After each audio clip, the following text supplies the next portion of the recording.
আসসালামু আলাইকুম বন্ধুরা। এদিকে এটাকে বলে পটল। পটল এবং আলু দিয়ে আমি একটা মাছের রেসিপি করব হাতে মেখে। তো এর মধ্যে দিয়ে দিলাম রসুনের পেস্ট 1.5 টেবিল চামচ এবং ধনিয়ার গুঁড়া দিয়ে দিলাম 1.5 টেবিল চামচ। হলুদের গুঁড়াটা একটু অল্প ব্যবহার করলাম, 1/2 টেবিল চামচ দিলাম। মরিচের গুঁড়া দিয়ে দিলাম 1 টেবিল চামচ। লবণ যার যার স্বাদ অনুযায়ী।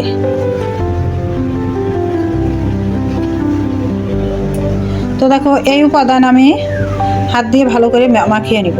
এদিকে কাঁচামরিচ দিয়ে দিলাম। এই কাঁচামরিচটা একটু ঝাল কম, তাই একটু বেশি করে দিতে হবে, তাই আমিও বেশি করেই দিয়েছি। কাঁচা পেঁয়াজ কুচি একটু বেশি করে দিয়ে দেখো মাখিয়ে নিচ্ছি। তো এদিকে দেখো অফ ক্যামেরায় ঝোলের পানিটা দিয়ে দিয়েছি। এটা বড় সাইজের, অনেক বড় সাইজের বাটা, কাটলে 2টা হয়তো মাছ, কিন্তু আমি কাটি নাই। এভাবে রান্না করব, বাচ্চারা এভাবে রান্না করা দেখলে খুশি হবে। তো বাচ্চাদের জন্যই তো প্রত্যেকটা বাবা মায়ের সব কিছুই করা। তো দেখো আমি আর তার ব্যতিক্রম করি না। আমি আমার বাচ্চাদের জন্য চেষ্টা করি ওদের মনটা খুশি রাখার জন্য। তো দেখো অফ ক্যামেরায় ঢেকে রান্না করব। রান্না শেষে ফাইনাল লুকটা দেখাবো। এখানে মাছের মশলাটা ব্যবহার করলাম। মাছের যে স্পেশাল একটা মশলা তৈরি করে রেখেছিলাম, তো সেই মশলাটাই এদিকে ব্যবহার করলাম।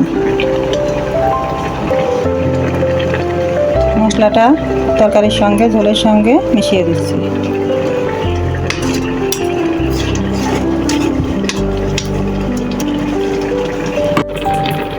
তো দেখো মাছ রান্নাটা আমার হয়ে গেছে। তো তোমাদের যদি ভালো লাগে এভাবে রান্না করে খেয়ে দেখতে পারো। আর ফলো, কমেন্ট, শেয়ার, সাবস্ক্রাইব করতে ভুলো না। এই পর্যন্তই। আল্লাহ হাফেজ।